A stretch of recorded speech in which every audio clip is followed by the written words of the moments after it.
Hey everybody, it's Friday on Thyroid Diaries. You've got Zoe just out of the shower and you're lucky.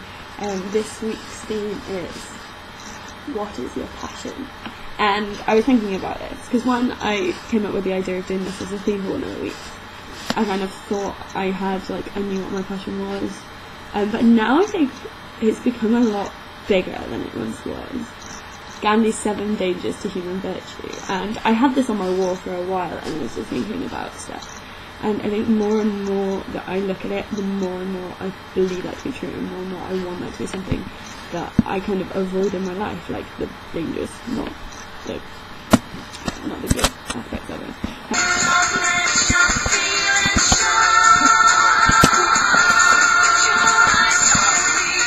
Okay, that's enough. Okay, so there's Gandhi's 7 dangers to human virtue. Number 1, wealth without work. 2, pleasure without conscience. 3, knowledge without character. 4, business without ethics. 5, science without humanity. 6, religion without sacrifice. And 7, politics without principle. And I think the ones that appeal to me the most, like the ones that really, really hit me hard, are politics without principle, wealth without work, and knowledge without character. Now, the politics without principle thing is the one I really want to go into. I'm just going to put in a clip of when I was watching Question Time earlier, because this really, really kind of hits home with what I'm thinking about, like with what I mean by this. So. Well, why is it the British taxpayers' responsibility? Why is it not the tax-paying Indian industrialist's responsibility? To pay for these fighters? Yes. Or to pay for the aid, to replace... To pay for their own development. Why is it left with the British taxpayer? Sadiq Khan, why do you think it's the British taxpayer? Well, I don't think we should conflate trade with aid. We shouldn't do... But are you in favour of the aid? I am in favour of the aid. I think we are a just, generous... Can you ask his... I will answer your question. I think we are a just, generous and fair society. I've been raised believing I am my brother's keeper. I won't walk on the other side. And there are people in India who literally are having their life saved because the monies you all pay to help children live, whether it's vaccination for TBs, whether it's sanitation, whether it's food. If they didn't have the space programme. So why doesn't the Indian government more lives be saved? Of course it'd be far better if the Indian government was saving these lives, but they're not. In the meantime, there are children dying, and I think it's right that we as a just, generous, rich country should save those lives. And I'm really proud of that, not embarrassed at all. He's probably saw me there like nodding my head as I was listening to that, but that is exactly what I mean. That's kind of relevant, I guess. But what I'm saying is, like, you know, you can have all the politics you want, and you can be like, you know, we shouldn't be giving money to another country that is doing things wrong, but at the end of the day, what comes down, what is more important, lives at stake, or sticking to your guns. And I think a human life, and the principle of always putting life first,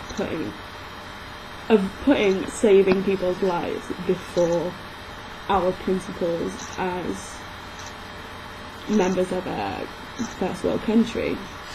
I'm going to go a bit off topic.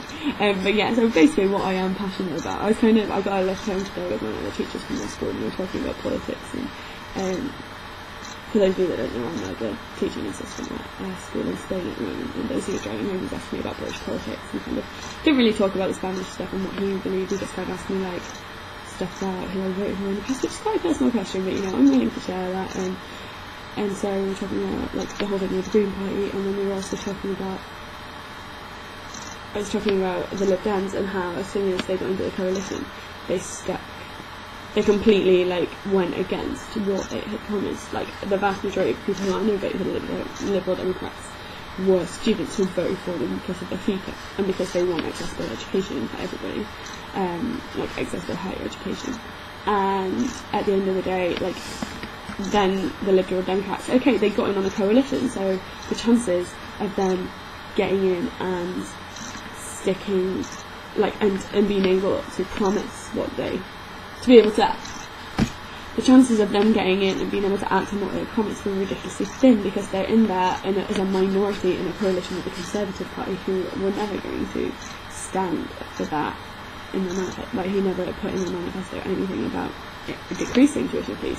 But then the fact remains that the Liberal Democrats did not even attempt to kind of keep the tuition fees at the level they were at, so now they're on a huge increase, which is the complete opposite of what the people who voted in the Liberal Democrats wanted for. And so that is kind of completely going against democracy, and like democracy, people died for democracy. Like, you can talk about people dying for democracy in World War II. Like, why did we go to war against Nazi Germany? Because they were a threat to democracy, because they wanted fascism, and not only fascism, but like this whole kind of I've completely forgotten the word for it.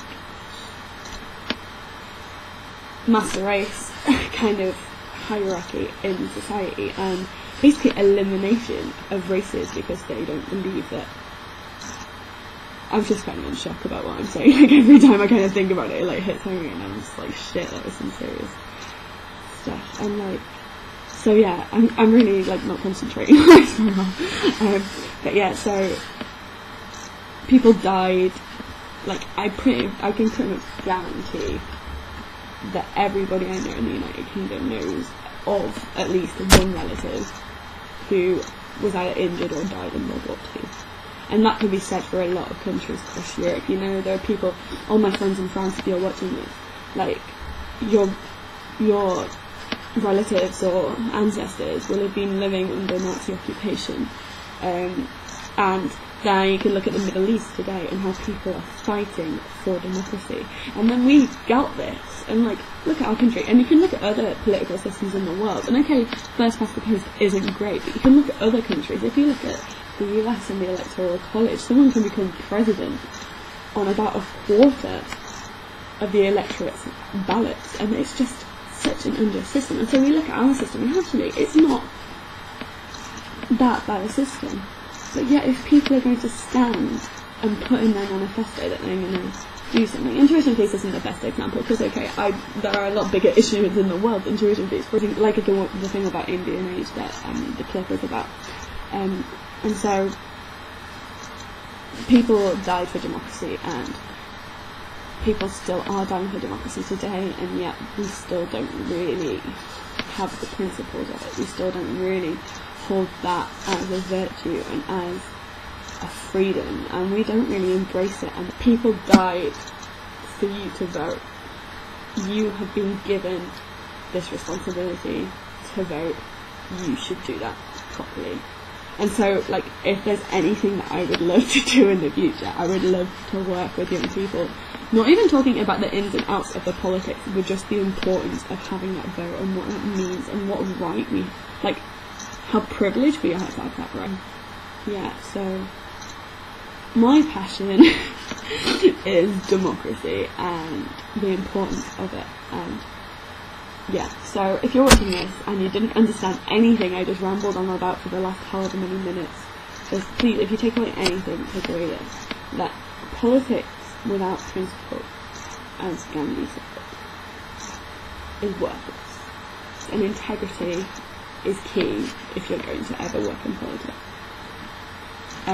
2, if you don't vote, if you personally don't vote, I know some of you who are watching this, you might not be old enough to vote yet, so if you don't, or if you haven't yet and you will do, please make sure that you do, because people have died for that right. And if you're a woman, or if you're aged between 18 and 21, it's only kind of recently. And in some countries like Spain, you couldn't really vote until the 70s, or you could for a brief period in the 1930s, and then it got taken off you, and then you got it back again. But, you know, use it and educate yourself, and take it as your responsibility. Think of it as someone who's instilled that right into you. You didn't throw yourself under a horse. To me, I feel like I've been pretty much handed the right to vote on a plate, and so I have to take on that responsibility. There's something that I'd like to show you guys, actually, I forgot about. This is something I got put in my postbox when I was in France, and it says, "Ne pas s'inscrire sur les listes électorales ni gravement à la démocratie." And it's kind of a bit of a pun, because it's in the style of one of the warnings on cigarette packets. And like, nuit gravement means like seriously damages. So usually on cigarette packets it says like smoking nuit gravement à ta santé, you know, to your health. So that actually, what that translates as, like, not registering on the electoral register seriously damages democracy. And it's true. It's like, there's no way that you can deny that. It is so true.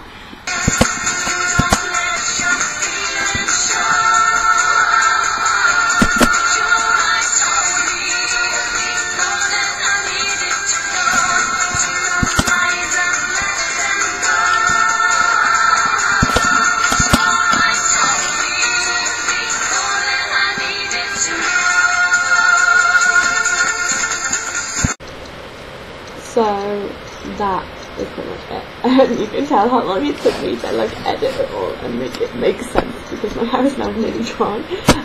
But yeah, so those two things. One, integrity and sticking to your principles is key in politics. And two, people died for the right of democracy. So flipping user.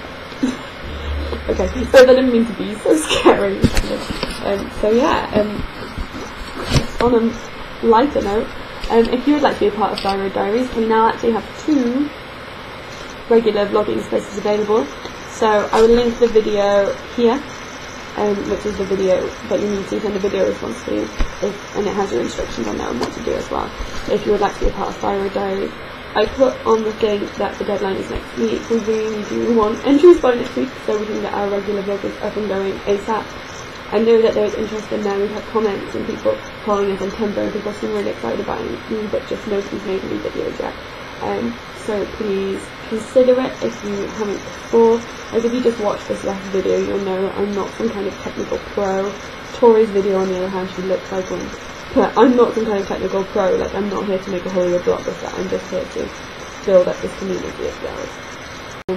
So video response, the 2 things about democracy, and the most important thing, have an amazing weekend. And you should be seeing Lauren and not Grace tomorrow, and then on Monday I'll be away and Liz on Sunday as usual.